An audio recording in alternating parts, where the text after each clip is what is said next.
Owen who? 0-2, loser.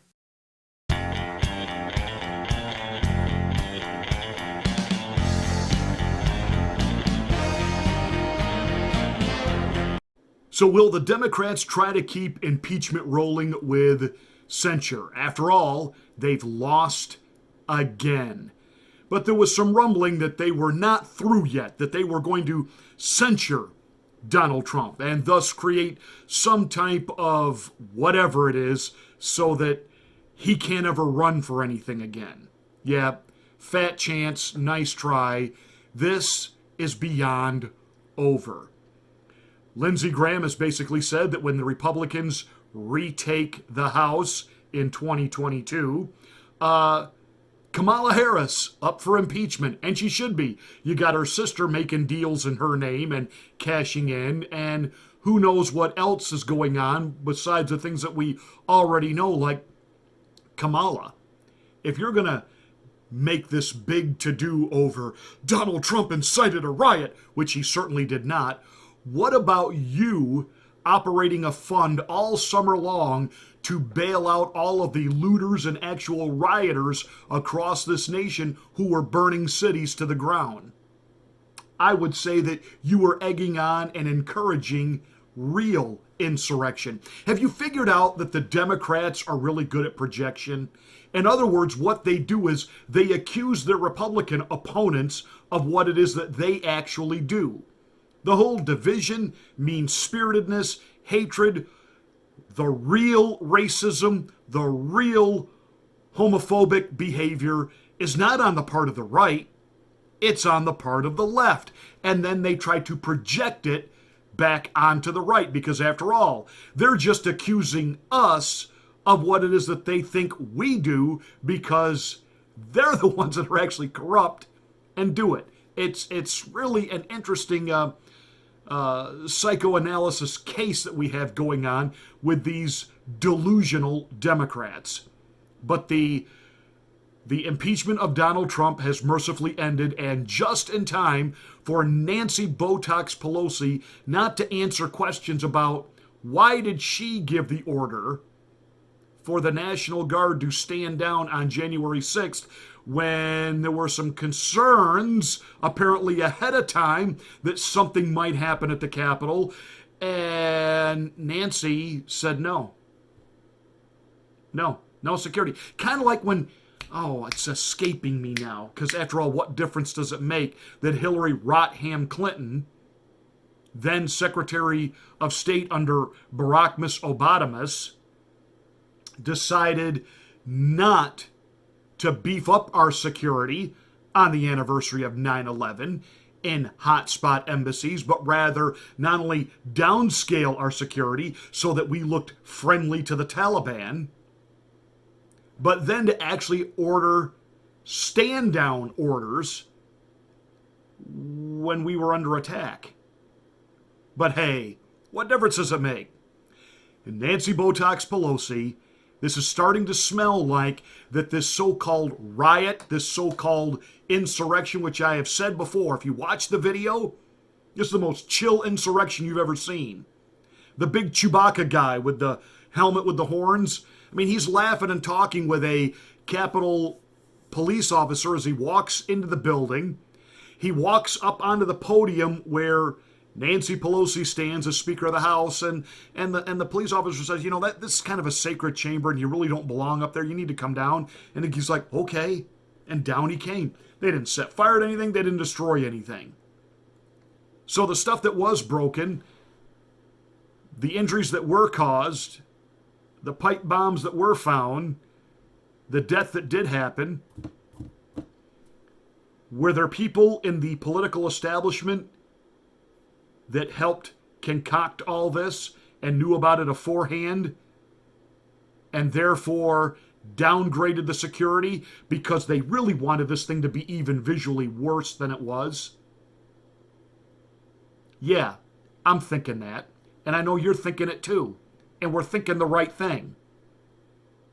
But this entire sham of an impeachment where we now have the Democrats actually forging, creating evidence that didn't actually exist. Changing dates on tweets, changing non-verified unofficial tweets as verified and official even though they weren't. Donald Trump, it was a stroke of genius to go with Michael van der Veen as his lead attorney on this. No offense to Rudy Giuliani. Rudy Giuliani has allowed himself to be portrayed as a caricature by the media. And as a result, anytime he opens his mouth, it becomes the thing rather than what's needing to be done. Some of President Trump's other attorneys did not serve him well during the whole protesting of the election results.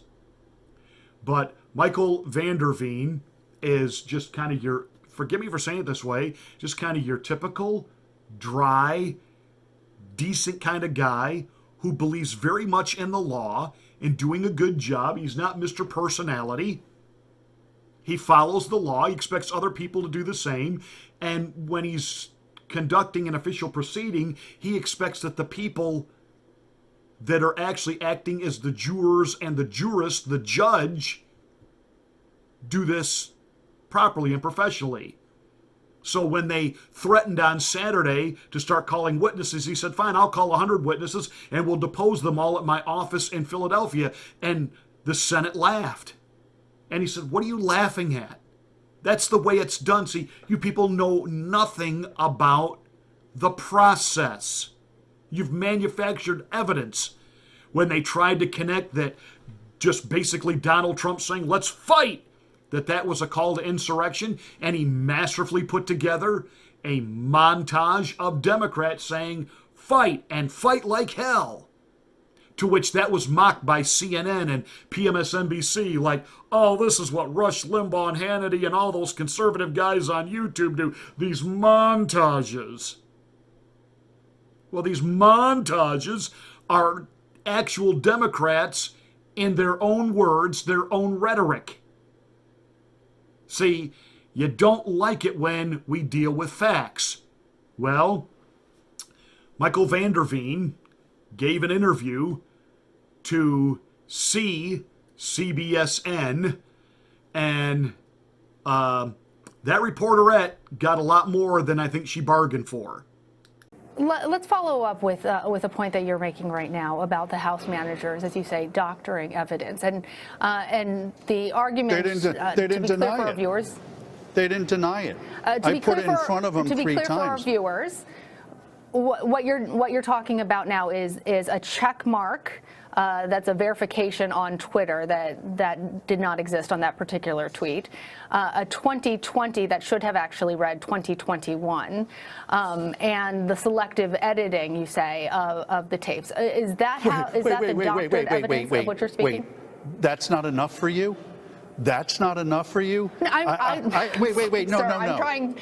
I'm not a juror in this trial. What I'm trying to be clear for our viewers is what you're referring to, because not everybody has been following. It's not okay not everybody, to doctor sir, a little bit of evidence. Respectfully. I have not said it is okay. Ma'am, your question is I want to be clear for our viewers. Listen, what has to happen I want to be clear for our viewers about what exactly you're saying when you say doctored evidence. The media has to start telling the right story in this country. The media is trying to divide this country. You are bloodthirsty for ratings, and as such, you're asking questions now that are already set up with a fact pattern. I can't believe you would ask me a question indicating that it's all right just to doctor a little bit of evidence. There's more stuff that we uncovered that they doctored, to be frank with you, and perhaps that will come out one day.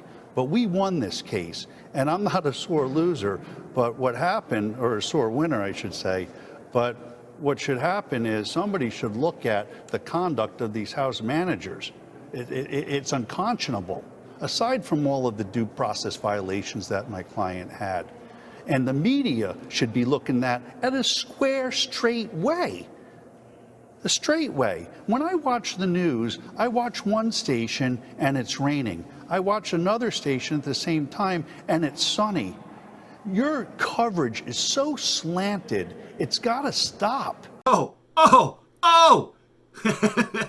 He called them fake news without calling them fake news. In other words, he's saying, stop. Stop manufacturing a narrative and just report the facts. You know, like good old Joe Friday from Dragnet. Just the facts, ma'am. We are so far gone from that, and you can tell she's looking at him two ways, kind of condescending, like, who are you to lecture me? And she's also looking at him like, what does he think I'm like doing?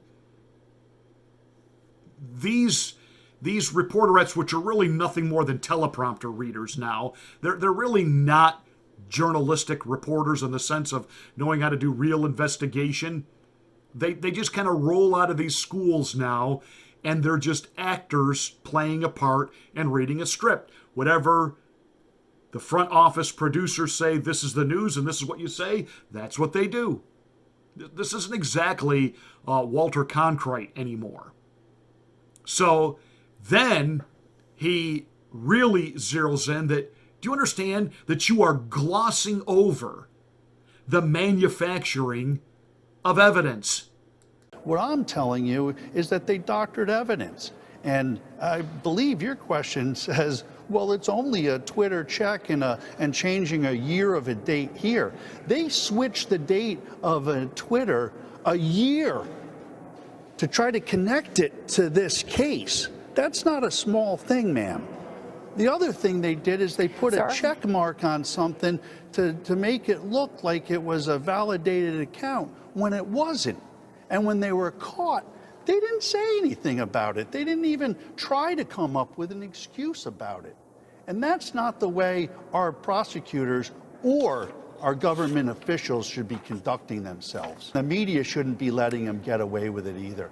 And again, she doesn't get it or doesn't want to get it, or probably in reality isn't quite comprehending what he's saying, because she's like, I'm not doing anything wrong. This is why I was trained. This is the way we do it. So then he's had it, and he lets her have it. I understand, yeah. And I've given you the opportunity. You don't want to hear the truth. Yeah. Okay. I've given you the opportunity. I will remind you that what I said was that for our viewers who have not been following all of the hours of this trial, to be clear about what you are speaking about. And I understand I'm speaking that you about seem the House very manager's upset. failure to prove their case. That's what I'm telling And you. They weren't able to prove their case. You have won the acquittal of your client. Yes, and if you'd like to continue to talk about this conversation, we can have that discussion. I don't need to. But for me to ask a question, to clarify for our viewers, a slanted question that was set up to say it's okay for them to cheat. That was your question. Isn't it okay for them to cheat? I didn't say that. It's just a little bit. You said, to be fair, it was only a check on the Twitter. That's what you said. You got to live by your words. That's the problem. The media has to start living by the truth and not try to create a narrative. Michael Vanderveen, thank you for joining us. I do appreciate. Yeah. Okay. I see you taking off your microphone. Boom. There it is. Drop the mic, walk away. Rips his mic off, walks off camera. Perfect.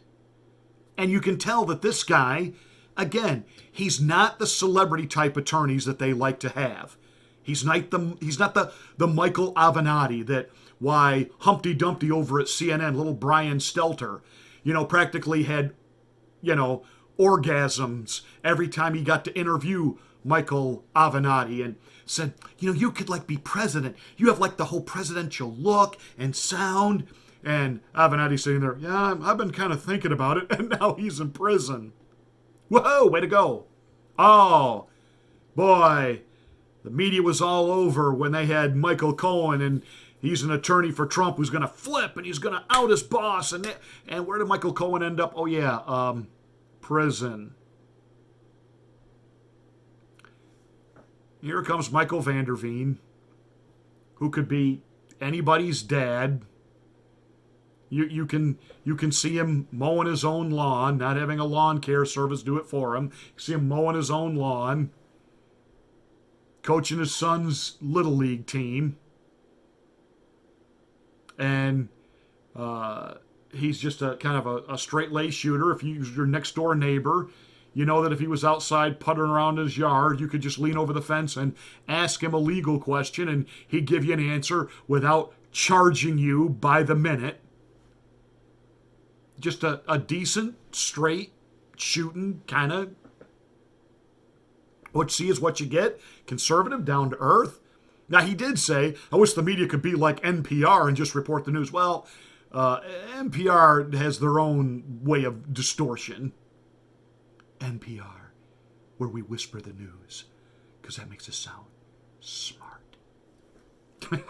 I can't stand NPR news. I can't stand it. But overall, this was a phenomenal interview. And he's basically saying that as an American, you people, you media people, you disgust me. You are the ones that are fanning the flames of the erosion of civility in this nation. Boom, shakalaka boom, shakalaka boom. They want to blame Trump, and in reality, they need to look in the mirror. Donald Trump did not create the lack of civility in this nation and in our politics. He is merely the mirror of it. He was, if you will, created by it. He didn't create it. Bum, ba-dum, bum. There's a little hard truth on a Monday. Hey, that's it for this rant. Thank you so much for watching. Make sure you smack the bell, click the word all to get notification of my next rant. Check me out over here on Rumble, and we'll chat again.